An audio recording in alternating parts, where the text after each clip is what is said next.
I was eating dinner about a month ago in Louisville. We were talking, and the waiter overheard our conversation. I was talking business. The waiter goes, "You guys chiropractors?" I go, "Yeah, why?" He goes, "I'm a chiropractor." I go, "What are you doing?" He goes, "Well, I graduated, and I practiced in Chicago for a while, but that deal didn't work out. So I made a deal with a friend here in Louisville, Kentucky, and that deal didn't work out. But I got a good deal in Dallas, Texas that I'm going to next week. But I want you to know I'm the crazy one. I'm the weirdo. I'm the whacked out one." What's he doing? Rationalizing. He's chasing. You see, in Louisville, Kentucky, we're getting rich. There's people in Chicago that are getting rich in chiropractic. It's not necessarily, it's not in Dallas, it's in your mind. It's what you know. It's not where you go, it's what you know. It's your skill level, it's your ability to create it. Because the market is so big, if you know how, if you don't, that's bad news. So this is the natural forces that happens. Why does it happen? Because a lot of it is you. We talked about what you do. What were the 9 things that you do wrong? We talked about those. Number 1 is you prospect wrong. What does that mean? What does that mean when you prospect wrong? Here's what it means. That the masses of people are broken up into categories. Okay? And there's categories called demographics, age, gender, occupation, education, marital status. And there's another division called psychographics.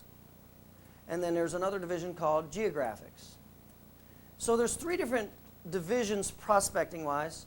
And those 3 divisions, demographics, psychographics, and geographics, represent the masses, and they're broken down into subcategories based on familiar or on groupings, on how they do things. And what happens is, the first thing that you do wrong is you put yourself in front of people who do not buy chiropractic routinely. Who do you put yourself in front of? People like you. Middle, upper class, white collar, educated people. Why do you naturally go to and are attracted to those kind of people? Familiarity. Who's it easier to talk to? People like yourself, who have the same values and ideas and concepts, or other people who don't? That is why. So you position yourself with people like you, and you are not the type of people that buys chiropractic. No. In marketing, it's a term, it's called reverse engineering, and here's how it works. You take this calculator right here. You put it on the market, and everybody that buys it, you go get all their information, demographics, psychographics, and geographics. Where do you live? Age, gender, all that. And then they find out that there's a certain percentage of people who are more likely to buy this calculator, and there's a certain people that aren't buying it at all, and there's some quasi in the middle. Does this make sense? Are you with me? Because not everybody buys the same thing. So, it's called reverse engineering in marketing. So what they do is they find out who geographically, psychographically, and demographically buys that product, and then guess who they market to? Those people. They don't come over here to these people who aren't buying for the different reasons they don't buy, because there's multiple reasons why you don't buy what you don't buy, and most of them are subconscious. Probably nobody in here is ever going to buy a Yugo. Even if it's given to you, what would you probably do with it? You'd sell it and go buy what? What you want, the used BMW. Is that not right? Okay? So this is called reverse engineering, and this is, now, here's the deal. Who buys chiropractic? Well, there's certain characteristics of people who buy chiropractic. Now, I don't have time to go into details on this with you, but you just need to know, demographically, there's multiple categories demographically. As many as 43 different categories of people and how they buy and what they buy in the healthcare industry, product industry, service, all that stuff. And there's 9 psychographic characteristics, and you need to know some geographic factors on how far you will go to buy something, and culturally. Let's face it, Southwestern attire in the Northeast is not going to be a large purchase. It's going to be a very small niche market. But take Southwestern attire and sell it in Arizona, that's called a geographic market. Are you with me? How much sense does this make? Okay? So, the first thing that you do wrong, what's your first name? Yeah. Scott, I'm answering your question. Your question is not simple, though, Scott. The first thing you do wrong, Scott, is you don't know anything about what I'm just talking about. You don't know anything about you don't know the definition of psychographics. So the first thing you do is you do the natural thing, which is unconscious incompetence, and you naturally go to people like you, instead of studying who is in the market and going to those people. Okay? So in chiropractic, now I'm going to make a short of this. I'm going to make this short. It's basically middle, lower class, blue collar, labor workers. Those are some very broad ways of saying who our market is. Now, I don't want to go into why our market is in that category too much. The main reason why our category is like that is those people have to do they need their bodies to pay their mortgage? Yes. Yes. Do the middle upper class white collar professionals need their bodies to pay their mortgage? No. So who's willing to spend more money? A blue collar worker, is he more willing to spend $300, $400, $500 for a chiropractor? Or this white collar worker who doesn't even need his body? The blue collar worker needs his body to pay his mortgage and bring home the bacon. But who do you think is going to be more willing to spend the money and have the money? You think the white collar person has the money, is going to be willing to spend it. No. This person has more of a need, he needs it, he'll spend it, and that's why. Does this make sense? Okay? Now, so that's the first thing, Scott, you do wrong. And then where do you put your office? You put your office in that area. You go into town and you go, oh, I like it here. Based on your value system, educated, trying to be middle, upper class, white collar professional. That's what you're trying to do. And that's where your values are from. And so you go into a nice new area and you go, oh, I like it here. I'm going to put my practice here. And guess how good of a market that is for chiropractic? The majority of people in that area aren't even chiropractic, people who naturally and routinely pick chiropractic. It's like putting a Mercedes dealership in a low-class neighborhood. That's what you do the reverse of that, though.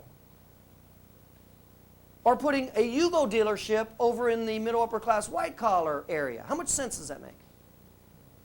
So that's the first thing you do. It's called demographics, psychographics, and geographics. You try to position the purchase from people who don't even naturally buy the product. But that's okay, educate them. It doesn't matter how educated I help you, you're not going to buy the Yugo. If I give you the damn Yugo, you're going to sell it and go buy your used BMW. You're not driving around in the Yugo because there's multiple factors on why. Besides,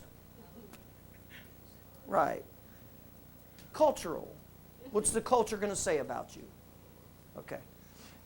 So, all right, how much sense did that make, Scott?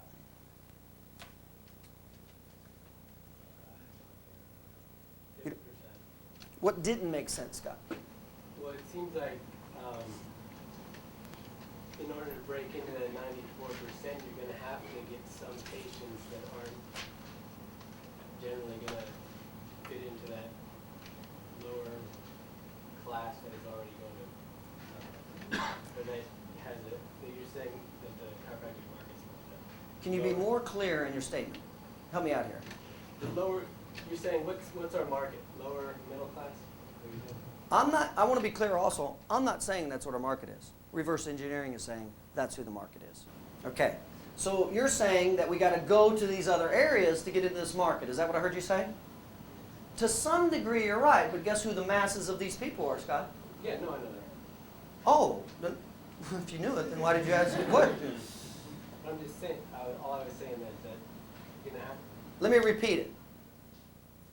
Guess who the masses of these people are? The masses in society, guess what the average income is? $47,000 a year. That's the average income. Guess what percentage of people make over $100,000 a year? 6%. It's like 6%. What percent makes over $200,000 a year? 1%. 1%. So, how many potential people in this category are there right here of potential chiropractic users demographically, geographically, and psychographically? A lot. A huge amount. Yes. There's still a huge amount of people. Does this make sense? The majority of Americans aren't educated, middle upper class professionals. That's not the majority, that's the minority. You with me? Okay. So how big is this market, Scott? How big is that potential market? Yeah, you're right. It's big. It's huge. So there's still plenty of opportunity, a lot of opportunity. Okay? Any other questions? Anything else that doesn't make sense, Scott? Okay. All right, so that's one of the first things we do.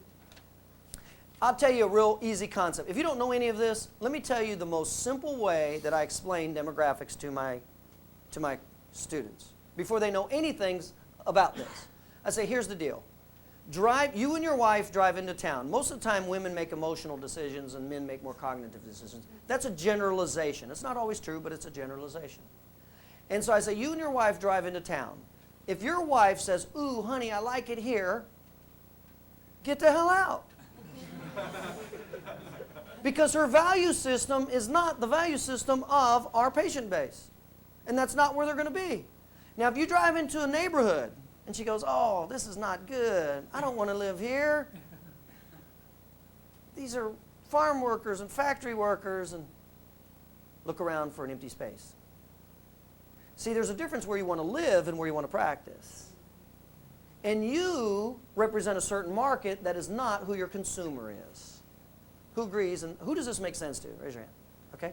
So one of your questions is, what do you do wrong? Well, I'm telling you right now, this is one of the first things you do wrong. So guess what one of the first things you should do right is? Know psychographics, demographics, and geographics. Do some reverse engineering. And that's where you should put your practice, and that's where you should market. That's one of the first things. Okay? Make sense? Okay? All right. The second thing is, the second thing we talked about, when you're out there in the market, you don't have to worry about these people, because when you naturally run across these people, they'll come in. How many of them are you running across right now?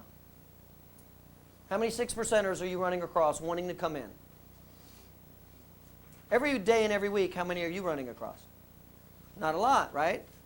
But how many people are you running into that have a problem? That don't come in?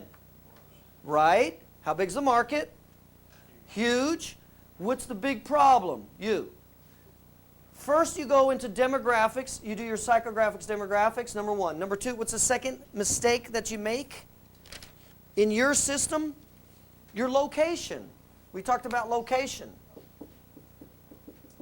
It gets as simple as this. If you sell Mercedes, put your Mercedes dealership where the people are who buy Mercedes. That's as simple as it gets. If you sell Yugos, put your Yugo dealership where people are that buy Yugos. Because what is one of the 5 factors that people make in choosing chiropractic? Actually, it's the third one. It's the second and third one. Proximity. How much sense does this make? And here's what else you need to know. If you're in an urban area, there's a 1 mile radius of how far you'll travel to buy your products and services. 1 mile. If you're in a suburban area, 3 miles, 85% of a chiropractic business will come within 3 miles in a suburban area. If you're in a rural area, 10 miles. Where do you buy your milk? Closest place. How far from where you live? Or Maybe work? a mile. That's right. Where do you buy your clothes? How far? About 2 miles away. Right. Not much, but So guess what you naturally do when you put your office somewhere where this bulk of people who buy chiropractic aren't? Oh, they're going to travel 5 miles to come see you, just like you're willing to travel 5 miles to get your gallon of milk. People do go far distances for services, but they only do it with what's called a strong referral, name recognition. You'll go to your salon or beauty if you move for a while, and then eventually what will you do? Find somebody close by. How much sense does this make? So what's the second mistake you make? You go to where it's ooh and ah, you like it, it's favorable, instead of where the people are. And what you don't know is these people don't drive 5 miles over here. One of the decisions and why they buy is proximity right here. And if you're in a suburb, 85% of your practice is in a 3-mile radius. You're in a suburb right here with this school. How many of you are doing marketing outside of 5 miles? How many? How hard is it to drag them in outside of 5 miles? It's probably as hard as for him to drive 5 miles to get his milk. But they'll do it for you, though. See, you need to understand human behavior. And human behavior is not you. You can't impose your desires and wills on other people. You need to understand how they think and act consciously and subconsciously and go to fulfill those. That's how you get a big practice. Not trying to force them to drive 5 miles to get their milk. Okay? So number 2, that was location. Number 3 was gateways. Now this is a huge one in chiropractic. What's a gateway in marketing? A gateway in marketing is, it's where the masses, what the masses associate you with. They spend tons of money trying to do branding. All the companies, service industries and everybody, they try to do a thing called branding. They try to recognize IBM with computers, Xerox with, Pizza Hut with. See, they spend lots of money trying to associate a name with a product or a service. That's called branding. That's what they try to do. And one of the ways they do it is you use one word, a singular focus. Okay? And the analogy that I give you is, when I said IBM, Xerox, or Pizza Hut, or KFC, what was the first thing that you thought naturally? When I said KFC? See, you as a consumer, that's what you're thinking. And what happens when I now talk and market and say, KFC is now going to sell cars? Do you see how ridiculous this is? You just laughed, and that's exactly what you're doing as a chiropractor. You just sit there and laughed at me and what I just said, but yet that's exactly what you're doing.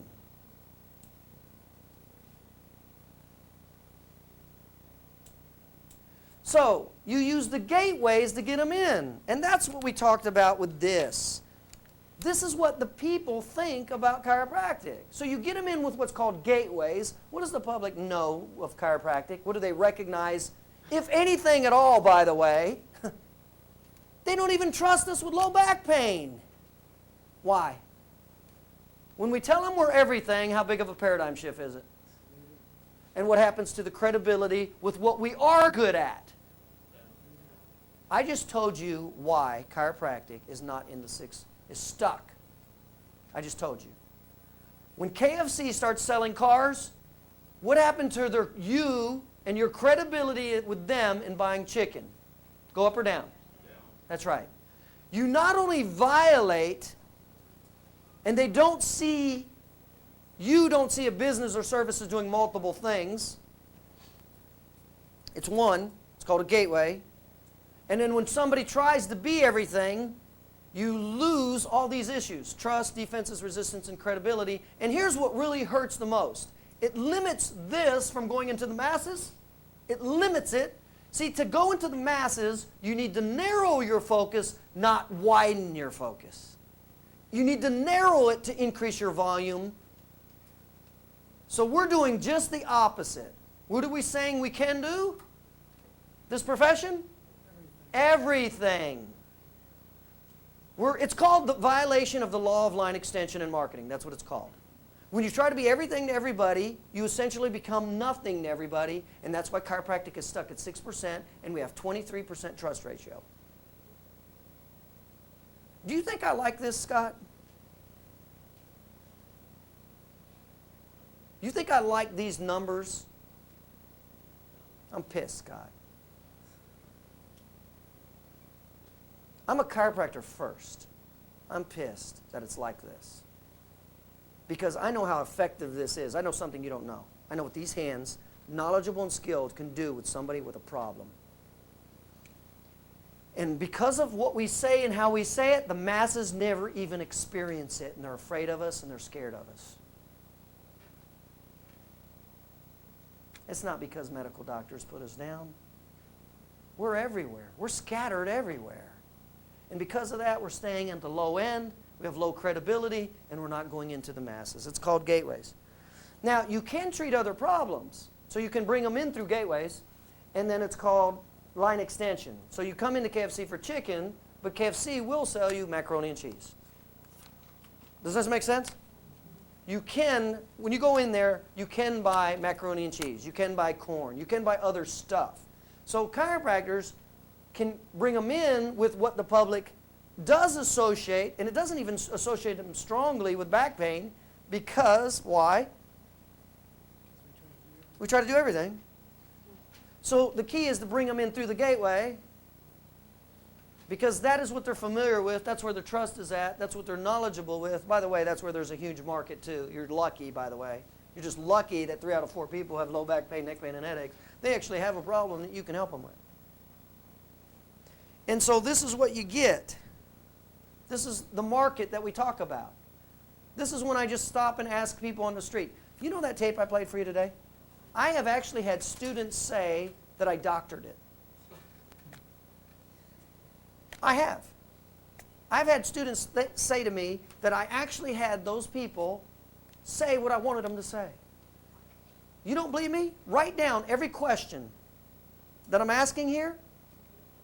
Go down the street 2 blocks from this chiropractic school.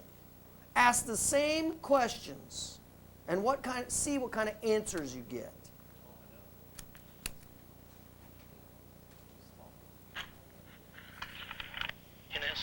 No. Okay.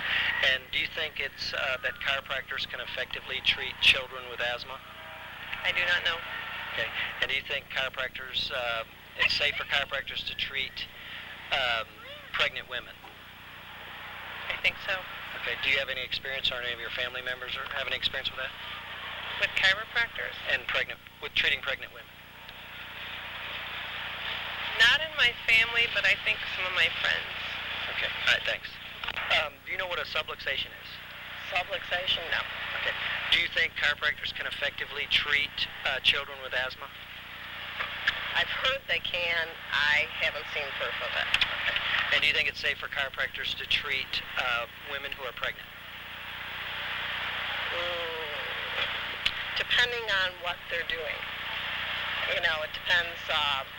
If it's big manipulation or something, probably not. If it's something minor, probably yes. Okay. All right. First question is, in the healthcare field, do you know what the treatment of diversified technique is? If you're getting treated in the healthcare field? No. Diversified technique? Cox technique? No. Activator technique. Have you ever heard of those before?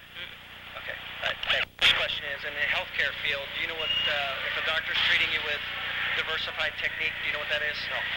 What about Cox technique? No. What about activator technique? No. All right, thanks. First question is, do you know how medical doctors have after the name MD? Do you know what DC stands for in the healthcare profession? Doctor of Chiropractic. Okay, and how did you know that? Just by process of elimination, I couldn't think what LC would stand for. Okay. And do you know what DACBR stands for? DACBR? No. What about DACBO? No. What about CCSP? Not off the top of my head. Okay. All right, thanks a lot. Sure. In the health profession, you know how medical doctors have after their name MD? Do you know what DC stands for? No. What's that? No. What about CCSP? No. What about DACBR? No. What about DACBO? That's 4 questions. Good luck. This is who you're trying to talk about subluxations, wellness care, telling them all the things you can do. If it's working so well, go ahead and leave and keep doing it.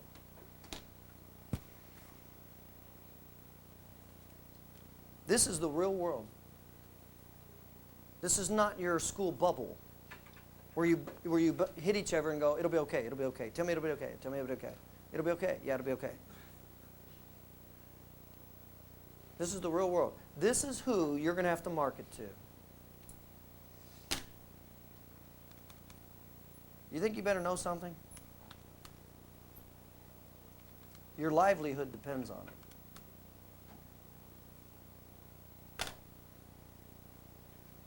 So, you asked me, what's the solution? I'm giving you solutions, Scott. First one was, don't prospect wrong.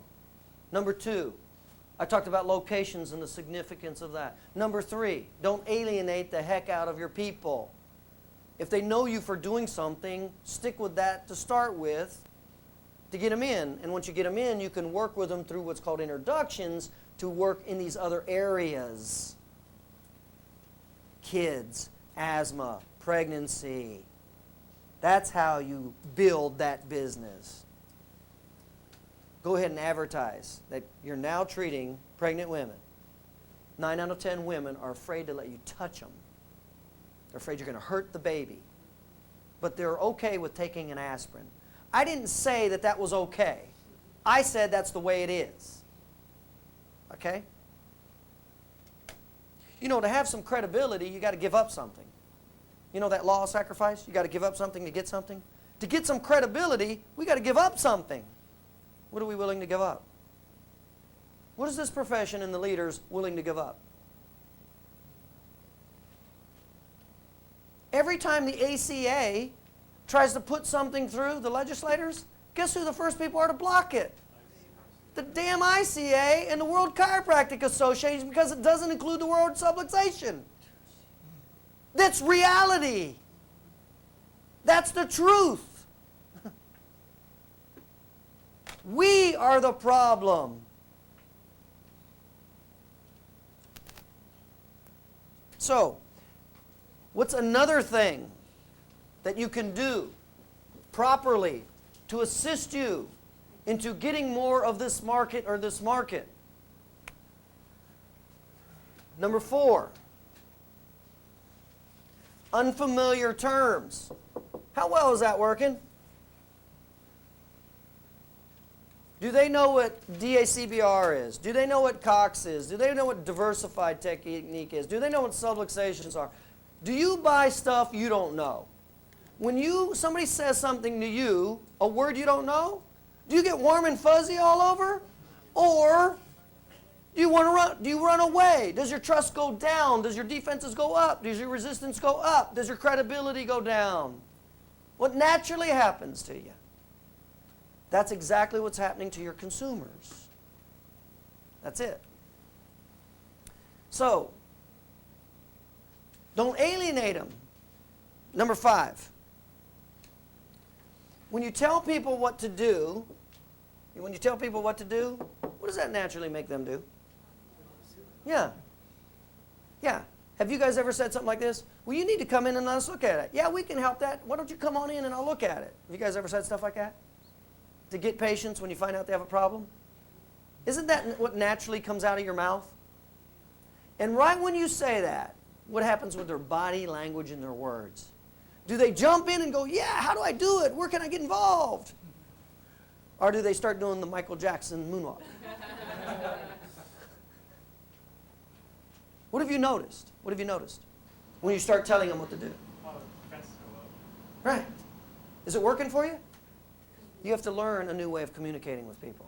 You can't tell people what to do. You push them away. Number 6.